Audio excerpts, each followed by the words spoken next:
இன்னைக்கு நம்ம எங்க போறோம் தெரியுமா? ஒரு ஜாலியான இடத்துக்கு போய் அங்க ஜாலியா விளையாட போறோம். போலாமா?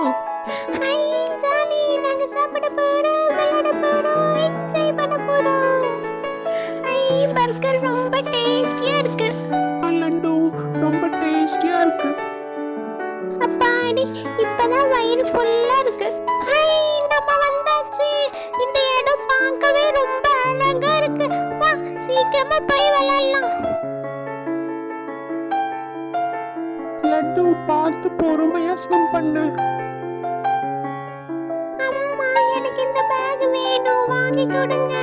எனக்கு என் ஃப்ரெண்ட் வச்சிருக்க மாதிரியே மொபைல் ஃபோன் வேணும்மா. அம்மா, எனக்கு புது ஸ்கூல் பேக் வேணும்.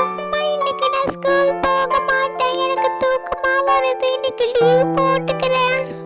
அம்மா, எனக்கு ஜூஸ் நிறைய வேணும், சாப்பாடு நிறைய வேணும், கொடுங்க. 5 பெற்றால் அரசனும் ஆண்டி அப்படிங்கிற பழமொழியை எதுக்கு சொல்லியிருக்காங்கன்னு இப்பதான் எனக்கு நல்லா புரியுது. நம்முடைய அன்றாட வாழ்க்கையில தவறாக பயன்படுத்தக்கூடிய பழமொழிகள்ல முக்கியமான பழமொழி 5 பெற்றால் அரசனும் ஆண்டி அப்படிங்கிறது. இந்த பழமொழியில சொல்லியிருக்கு. அந்த 5 அப்படிங்கிறது எதை குறிக்குது அப்படிங்கிறத பார்க்கலாம். ஆடம்பரமாய் வாழும் தாய், பொறுப்பில்லாமல் வாழும் தந்தை, ஒழுக்கமற்ற மனைவி, ஏமாற்றுவதும் துரோகமும் செய்யக்கூடிய உடன் பிறந்தோர் மற்றும் சொல் பேச்சு கேளாத பிடிவாதமுடைய பிள்ளைகள். இந்த 5ம் இருந்தால் அரசனே ஆனாலும் கூட அவனது வாழ்வே அழிவை நோக்கி போகும் அப்படிங்கிறது தான் உண்மையான பொருள்.